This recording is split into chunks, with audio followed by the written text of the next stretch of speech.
Evangelho de Lucas, capítulo 22. Nós vamos estar fazendo a leitura do versículo 7 até o versículo 20. Evangelho segundo Lucas, capítulo 22.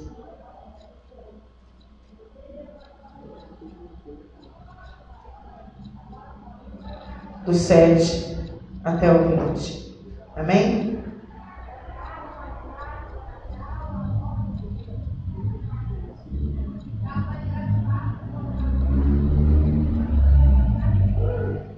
Chegou, porém, o dia dos asmos, em que importava sacrificar a Páscoa, e mandou a Pedro e a João, dizendo: Ide, preparai-nos a Páscoa, para que comamos. E eles lhe perguntaram: Onde queres que a preparemos? E eles lhes disse: Eis que quando entrares na cidade, encontrareis um homem levando um cântaro de água. Segue-o até a casa em que ele entrar. E direis ao pai de família da casa: O mestre te diz: Onde está o aposento em que hei de comer a Páscoa com os meus discípulos? Então ele vos mostrará um grande cenáculo mobiliado. Aí fazei preparativos. Indo eles, acharam como lhes havia dito, e prepararam a Páscoa. E chegada a hora, pôs-se à mesa, e com ele os 12 apóstolos. E disse-lhes: Desejei muito comer convosco esta Páscoa, antes que padeça, porque vos digo que não a comerei mais, até que ela se cumpra no reino de Deus. E tomando o cálice, e havendo dado graças, disse: Tomai-o, reparte-o entre vós, porque vos digo que já não beberei do fruto da vide, até que venha o reino de Deus. E tomando o pão, e havendo dado graças, partiu e deu-lhe, dizendo: Isto é o meu corpo, que por vós é dado. Fazei isto em memória de mim. Semelhantemente, tomou o cálice depois da ceia, dizendo: Este cálice é o novo testamento do meu sangue, que é derramado por vós. Mas eis que a mão... me perdão, era até o 20. Somente até o 20. Não vou falar do traidor hoje. Hoje é somente a quinta-feira, que foi a última Páscoa e a primeira Santa Ceia. É bom que a gente tem visitante hoje aqui, que fica mais fácil. Para as pessoas que já sabem, fica bem chatinho ficar explicando que as pessoas já sabem. Isso que eu acabei de ler foi Jesus que pediu para os apóstolos dele, 2 deles, João e Pedro, para irem encontrar um lugar para que eles pudessem estar celebrando a Páscoa dos judeus. Durante vários séculos, a Páscoa judaica veio apontando para o sacrifício de Jesus Cristo, que era o Cordeiro de Deus. Que é o Cordeiro de Deus. Mas chegou o tempo do Senhor Jesus celebrar a última Páscoa, juntamente com os seus apóstolos. Esse era o momento que Jesus tanto esperava. Ele mesmo disse aqui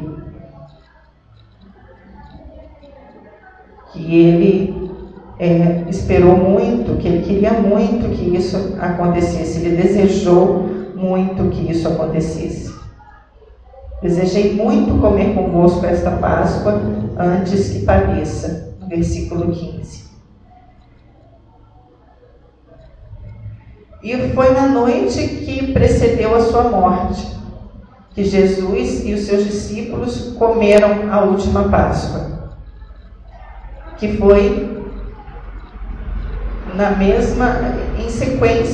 numa sequência rápida, substituída pela Santa Ceia. que é a qual nós fazemos até hoje. O pão, que é o corpo de Cristo, e o segundo cálice, que é o sangue do Novo Testamento, da Nova Aliança. E depois ele foi morto como cordeiro da Páscoa. Então, houve duas ceias. A ceia da Páscoa e a ceia do Senhor Jesus, que foi instituída no final. Lucas menciona dois cálices, como eu já disse. Mateus, Marcos e Lucas mencionam as duas ceias, mas no Evangelho de João ele só menciona a Páscoa. A instituição da Santa Ceia foi relatada por dois apóstolos que foram testemunhas oculares e participantes dela, Mateus e João. Marcos e Lucas não estavam presentes, mas eles têm muitos detalhes, porque eles procuraram a fundo saber de todos os pormenores da vida do Senhor Jesus. O apóstolo Paulo, ao dar instruções aos coríntios, fornece esclarecimentos sobre algumas das particularidades.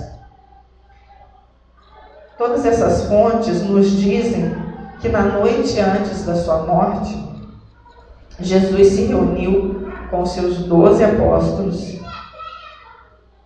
em um cenáculo mobiliado, numa sala mobiliada,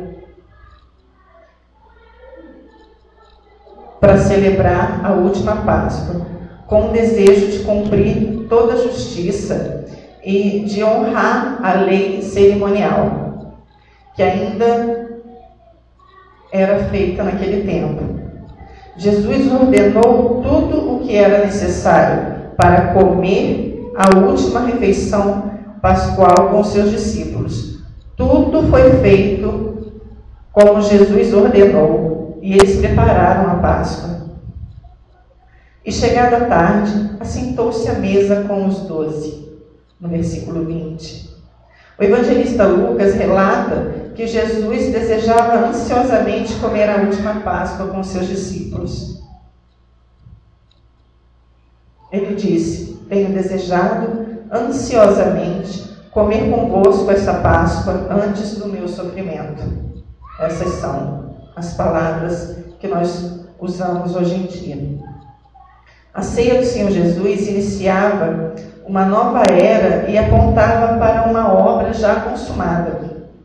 Nós podemos observar que duas festas uniram, as duas festas se uniram em uma celebração só. No cenáculo deu-se um acontecimento, a festa pascual solene, que era dos judeus, que foi encerrada, e a ceia do Senhor Jesus, que foi iniciada, foi instituída como a mais sublime, muito mais importante do que a Páscoa que eles faziam durante todos aqueles séculos. Então, naquela ocasião, terminou um período e começou um novo. Cristo era o cumprimento de uma ordenança e a consumação da outra. A Páscoa agora tinha servido o seu propósito profético, porque o cordeiro que o sacrifício simbolizava ia ser morto naquele dia. Por isso foi substituída por uma nova instituição, apresentando a verdadeira realidade do cristianismo, como a Páscoa tinha apresentado a do judaísmo. Hoje é quinta-feira, mas para os judeus é como se fosse já sexta-feira, porque o dia para os judeus termina às 6 horas da tarde. Então, o dia começa às 6 da tarde e termina às 6 da tarde. As 24 horas dos judeus é assim. Então, nesse momento, Jesus já estaria indo para o Getsemane. nesse horário nosso, Jesus já estaria indo para o Getsemane, para aquele jardim onde ele foi orar, e os apóstolos dele dormiam, e ele voltava e orava mais, e os apóstolos estavam dormindo. Então já se pode dizer que hoje é o dia que Jesus foi julgado e foi crucificado. Até amanhã, sexta-feira, que ao meio-dia, naquele tempo, no dia que Jesus entregou o Espírito dele para Deus, meio-dia se fez noite, foi na sexta-feira. Então, de hoje para amanhã, foi o dia que aconteceu a mais incrível de todas as histórias. E eu vou falar um pouquinho dos elementos que fizeram parte da última Páscoa, que fazia parte de todas as Páscoas anteriores, mas que me chamou muito a atenção hoje, que hoje eu resolvi estudar mesmo a Páscoa dos judeus, e para poder entender o que é mesmo, o que é verdadeiramente a Páscoa.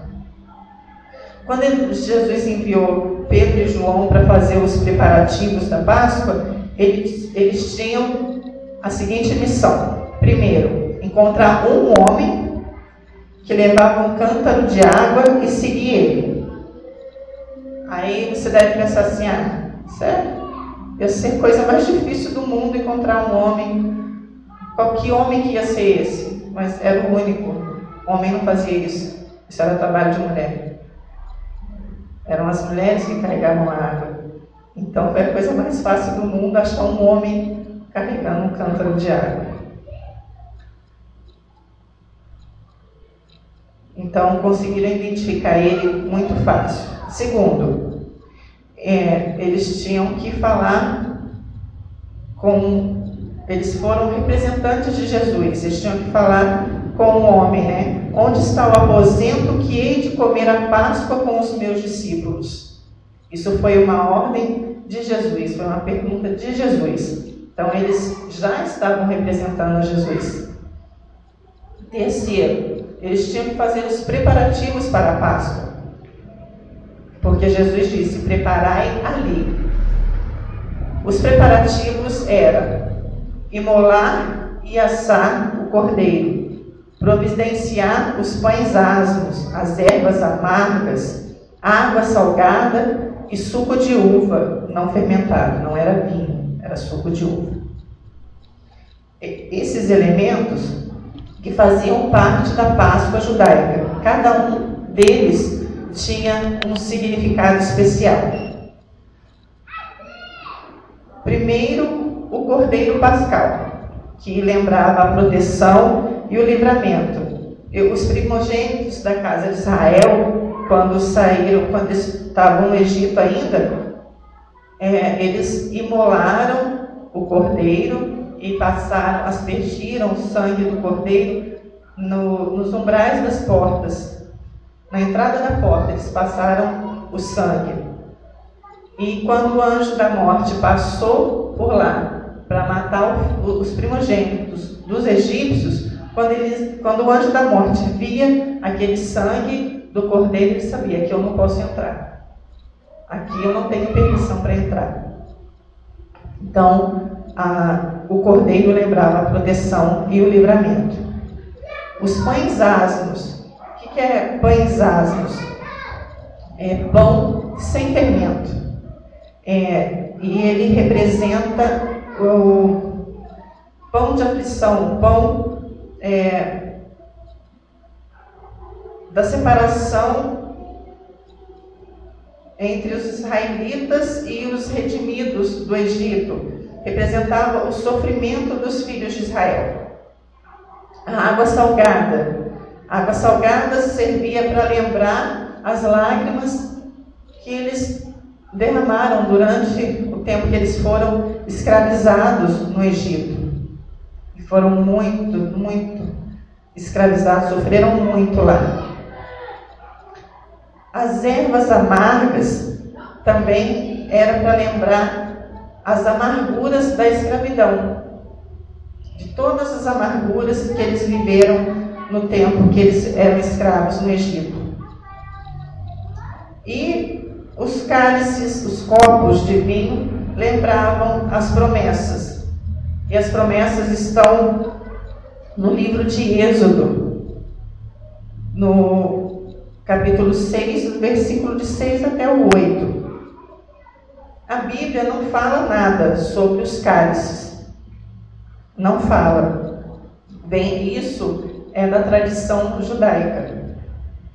Eles colocam 4 cálices de vinho, porque na Bíblia ela usa 4 verbos diferentes para descrever o drama da redenção do cativeiro no Egito. Então, eles simbolizavam esses 4 verbos com esses 4 cálices. E esses são as 4 citações à redenção que se encontram no livro de Êxodo. Diz assim: vos tirarei de debaixo da carga dos egípcios, vos livrarei da sua servidão, e vos resgatarei com o braço estendido e grande juízo, vos tomarei por meu povo. O que nós aprendemos, o que nós vemos com isso? Nosso Senhor Jesus tirou o velho, que era aquela Páscoa que os judeus faziam, e nos colocou o novo, que é a nossa Santa Ceia, que aqui na nossa igreja nós celebramos todo mês. Nos deu a certeza de tudo e de todas as promessas do Velho Testamento. Ele nos mostra e nos prova aqui com todos esses elementos da Páscoa que ele mandou que eles preparassem. Ele nos mostra que nos daria proteção, que nos daria livramento, que acabaria com o nosso sofrimento, com as nossas lágrimas, com as amarguras da escravidão, e nos levaria para a terra prometida, a Nova Jerusalém. Esse é a nossa Páscoa, essa é a nossa Páscoa. Jesus nos protegendo, Jesus nos livrando, acabando com o nosso sofrimento, Jesus enxugando as nossas lágrimas, acabando com esse gosto amargo que o pecado deixa na gente, que nos amarra, que nos mantém presos ao mundo, e assim nos leva, nos retirando do Egito, para nos levar para a terra prometida, para estarmos indo para a Nova Jerusalém. Não é aqui na terra, é no céu. A nossa terra prometida não está aqui, Jesus está preparando ela para nós. João já nos mostrou, já nos deixa imaginar como é quando nós lemos em Apocalipse: ruas de ouro, mar de cristal, portão de pérola, os muros, tudo de pedra preciosa, e nos mostra como que vai ter um rio e vai ter a árvore da vida. João nos mostra, nos transmite isso tudo em Apocalipse.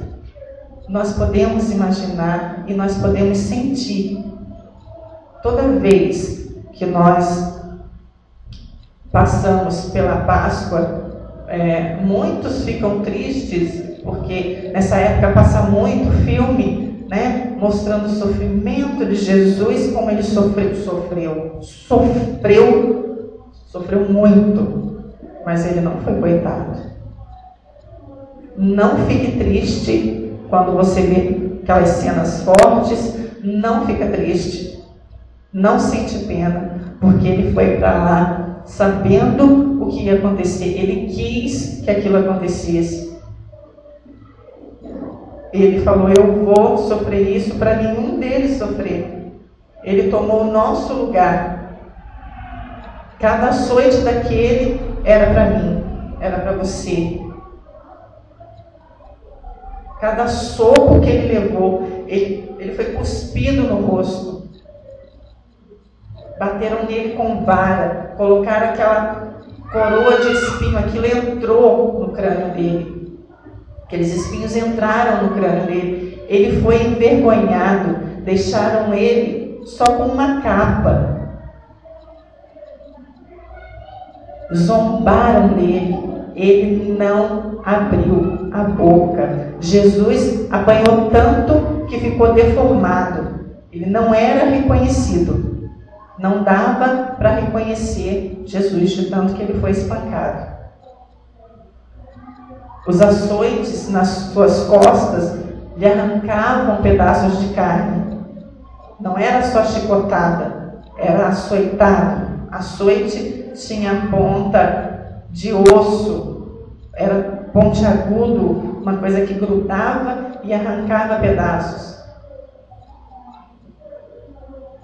Por nós. Não sinta pena quando vê esses filmes.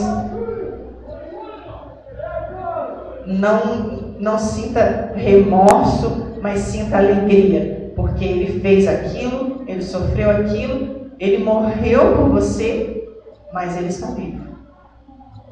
Ele vive, e é porque ele vive que nós hoje estamos comemorando mais uma vez que Jesus comemorou a última Páscoa e instituiu a primeira, no dia em que ele foi preso. E é só para deixar um gostinho, no domingo, no dia da ressurreição, a gente vai ver o massacre espiritual. Jesus destruiu, ele massacrou tudo que atrapalhava a nossa salvação. E tudo começou com a última Páscoa e a primeira Santa Ceia. Amém? Então, até domingo.